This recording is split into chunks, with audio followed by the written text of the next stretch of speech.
Kemudian yang terakhir saya beri ijazah tentang Al-Fatihah ya, karena ini surat yang populer. Kalau saya ijazahi Quran 30 juz pasti sampean nggak hafal. Atau ijazah surat Baqarah. Kalau mau Baqarah mau. Ijazahi surat Baqarah mau 2 juz setengah. Mau Mas Asep? Ya Fatihah aja yang gampang ya. Nah, ya kulhu Fatihah ini paket ringan. Tapi pahalanya apa? Besar. Ini beda ya, artinya selama ini mungkin Anda baca tapi monoton. Tapi ini saya bacakan teks aslinya tentang istilahnya itu mazaya itu kelebihannya Fatihah. Saya baca Arabnya dulu, nanti ini terakhir ya, ijazah tadi kan saran-saran umum tentang sosial. Ya, pokoknya jadikan kebaikan itu punya nilai sosial yang baik lah. Jadi nanti orang yang nggak amanah nggak laku, ya calon bupati, gubernur, presiden yang nggak amanah juga nggak laku. Begitu juga kiai yang tidak amanah juga nggak laku, suami yang nggak amanah juga nggak laku, istri yang nggak amanah juga. Sehingga kebaikan ini jadi nilai sosial yang dalam tanda kutip sudah keniscayaan. Ya. Yang diinginkan Allah itu seperti itu, bukan kebaikan yang dipaksakan karena kekuatan negara. Maksudnya kalau bisa kebaikan itu tidak usah dipaksakan. Memang sudah satu kebutuhan. Tak cerita-cerita di negara maju itu. Bahkan apapun jatuh itu nggak ada yang ngambil apa. Makanya gambarannya Mekah Medina kan gitu kan. Barang jatuh nggak ada yang berani apa ngambil. Itu saking sudah jadi sistem. Sehingga banyak negara di Eropa itu yang sampai nggak punya tentara, nggak punya polisi karena kebaikan sudah. Nah kita kan masih capek, polisinya aja capek, apalagi masyarakatnya, karena ya kebaikan itu belum jadi nilai bersama. Nah, kita selain ditopang negara, ada polisi, ada tentara, itu kita usahakan kebaikan itu jadi nilai bersama. Tadi wa'tamiru bainakum bima'ruf. Dan kita punya reputasi yang bagus dalam bab ini. Saya masih ingat kecil saya itu yang jilbaban hanya keluarga kiai. Sekarang rata-rata masyarakat itu jilbaban. Dulu yang sekolah SMP, SMA itu jilbaban kadang dulu malah dilarang ya, harus sama seperti itu seragamnya. Sekarang sudah boleh dan nyaman. Lama-lama yang dapat simpatik ya yang pakai pakaian model tertutup seperti itu. Lama-lama gamane cara wong golek mantu ya golek yang seperti itu daripada yang blodor. Lama-lama jadi nilai bersama. Ya ingin saya seperti itulah. Di terminal juga sama. Orang mau makan cari warung yang kelihatan ada ayat kursinya, pakai jilbab, atau paling enggak dia enggak mungkin lah nyuguhkan yang tiren atau yang haram. Akan ada garansi sosial. Ada apa? Ada garansi apa? Sosial dengan penampilan yang soleh itu kan. Masa iya nyuguhkan oplosan babi gitu. Jadi nilai sosial itu harus harus benar-benar jadi nilai. Sehingga negara biar enggak capek-capek. Polisi juga gak capek kan karena tugasnya corong Jawa mau ngawat-ngawati tok, tapi sudah tidak perlu tegang karena kebaikan sudah jadi nilai bersama. Ingat-ingat ya ayatnya tadi wa'tamiru bainakum bima'ruf. Jadi kebaikan itu harus jadi nilai bersama. Iktimar itu menjadi urusan bersama. Makanya kalau kita rapat besar disebut apa? Muktamar. Muktamar itu urusan bersama. Tadi imamnya sholat juga menopang Gojek karena nggak lama-lama nopang Grab, nopang Kernet, nopang penjaga Indomaret, penjaga bensin, pom bensin. Lah dia hanya punya waktu 5 menit terus imamnya baca Baqarah kan. Iya imamnya mursyid, mungkin dia tambah lama tambah dapat aplaus dari muhibbinnya, tapi makmumnya dia tambah lama tambah dapat penghormatan dari pecintanya, tapi kitanya wah khusyuk wali kan dia dapat status naik lah, kita yang sudah tidak ikut jadi wali diganggu apa pekerjaan. Kalau ada imam seperti itu sampai mufaroqah saja, niat ya Allah sampai sini saja saya makmum orang itu, silakan orang itu punya urusan sendiri dengan jenengan ya sudah, atau salib saja apa ya, itu boleh. Kalau dalam fikih namanya apa? Mufaroqah.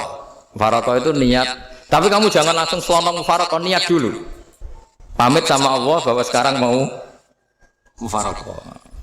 Ya, tapi ya jadi sholat yang aneh kan, imamnya masih rukuk, kamu terus sujud, terus apa-apa selesai ya. Mungkin dalam pandangan itu orang lain ini maksudnya makmum gimana ini kok begini. Tapi sudahlah Allah Maha tahu. Insya Allah dimaklumi. Ya saya baca tentang Fatihah ya, karena sampean pasti sering baca Fatihah. Supaya apa sekaligus jadi jimat lah gitu. Jadi kalau kamu sering di jalan-jalan yang mungkin sepi atau mungkin kan tidak semua teman Grab itu nasibnya bagus yang di Semarang Jogja. Mungkin yang di Kalimantan di Papua kan ada yang 10 kilo gak ketemu rumah, ya kan? Ya lihat di TV itu kan kasihan kan. Udah 10 kilo gak ketemu rumah, penumpangnya kewekar preman tuh kan. Ini makan orang enggak kan itu. Kan ujiannya dua. Kalau penumpangnya cantik itu ya kecoba syahwat, kalau preman takut. Jadi orang itu selalu ujian. Sing sedengan itu kan jarang orang. Jadi kalau penumpangnya perempuan cantik ujiannya itu syahwat, kalau preman ujiannya ketakutan. Kalau orang yang lemah bawa uang ujiannya kamu ingin garong. Jadi hidup itu memang semuanya ujian. Liyabluwakum ayyukum ahsanu amala. Makanya saya sering ditanya oleh teman-teman, Gus, nah ujiannya kenal wong wedok elek piye sama? Kenal wong ayu ujiannya syahwat, kenal wong elek ujiannya ngenyak. Itu sama-sama dosa. Syahwat ya dosa, ngenyak juga dosa. Welek keriting untune metu ya dosa ngomong gitu. Kadang-kadang orang berpikir enak kancanan wong elek enggak dosa. Kata siapa kancanan wong elek itu ya dosa karena bawaannya ngenyak. Ngenyak itu menyepelekan itu. Makanya saya itu ya enggak mau berteman sampean. Nanti kan bawaannya ngenyak atau seneng ya enggak tahu. Ya sudah ada takdir saja kalau ketemu ya tak ulang ngaji gitu.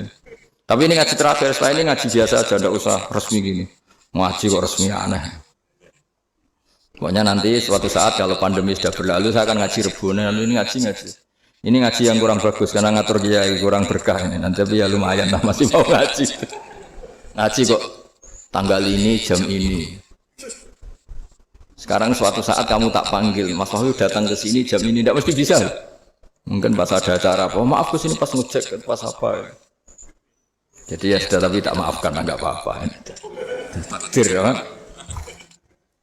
Tak bacakan supaya sampean tahu keramatnya bismillah.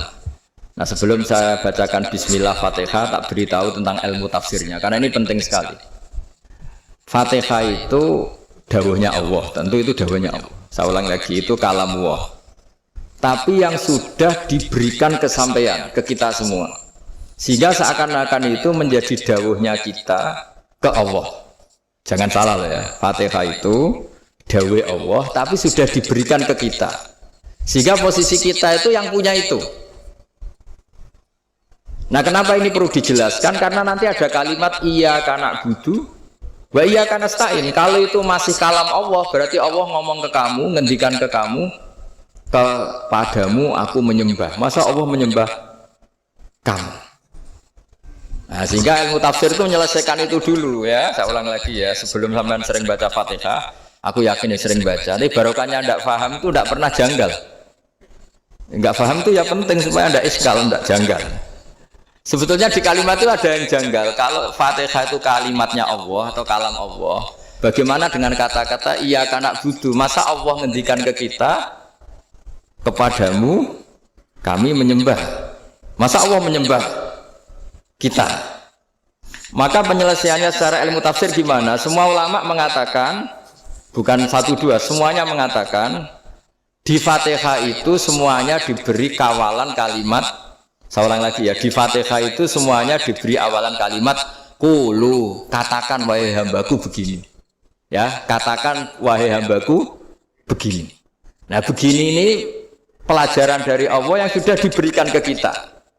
Terus kita mengatakan bismillahirrahmanirrahim, alhamdulillahirabbil, termasuk kita mengatakan iyyaka na'budu wa iyyaka nasta'in. Jangan bayangkan Allah ngendikan ke kita. Kalau Allah ngendikan kita berarti gini, hei Wahyu, ihdinas siratal mustaqim, tunjukkan saya jalan yang benar. Nah nanti kamu terus, ya Allah, Anda aja minta tolong saya minta tolong siapa kan? Jadi panjang kan? Ya, saya ulang lagi ya. Jadi itu di Ulumul Quran diterangkan gimana? Sebelum baca Fatihah, ya. Fatihah itu kalamullah, ngendikane Allah, tapi yang sudah diajarkan ke kita dan sudah milik kita, sehingga kalimat itu menjadi milik kita. Tapi ya kalamullah, tetap kalamullah, tapi sudah menjadi milik kita. Udah paham ya? Ya pinter nah. Ya, karena kalau tanpa penjelasan seperti ini, Anda akan iskal. Bagaimana Allah iskal itu janggal? Bagaimana Allah mengatakan iya karena butuh? Kan jadi aneh ya? Ya, jadi tak jelaskan secara ilmiah ya. Jadi kata ulama-ulama tafsir, ayat-ayat Quran seperti ini sebetulnya dimulai dari kulu, apa? Meskipun nggak dilafadzkan. Itu kan sama dengan kul huwallahu ahad Muhammad. Katakan kalau Tuhan itu satu. Ya namanya Quran itu kan kalam Allah membina nabinya, membina umatnya. Makanya dikatakan atau enggak, di sini tersembunyi kata kulu, katakan. Ya. Jadi ya ibarat apa itu? Kamu ngajari anak kamu lah. Panggil jenengan bapak kulo. Itu maksudnya anak itu, kalimat itu kalimat kamu, tapi kamu ajarkan ke anak kamu. Terus anak kamu bilang, Pak jenengan bapak kulo. Nah, ketika kamu mengatakan jenengan itu bukan kamu mengatakan jenengan anakku, berarti anakmu itu bapakmu kan lucu kan? Anak kamu ajari jenengan bapak kulo. Kamu engkau bapak saya. Terus anak kamu mengulang jenengan atau kamu bapak saya. Berarti itu kalimat yang kamu ajarkan. Tapi sekarang sudah milik anak kamu. Kalau itu kalimat kamu kan lucu. Masa anak kamu bilang bapak? Nah itu seperti itu. Jadi ulama memberi solusi atau jawaban iya karena abudu.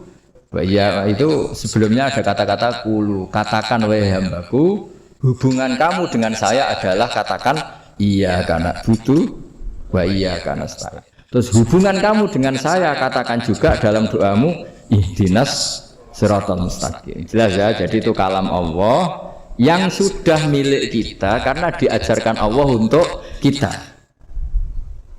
Dong ya? Ya, dong ya, gak jelas ya. Tapi bagus, gak jelas itu bagus. Kalau kamu jelas gak jadi dikrem, jadi gubernur.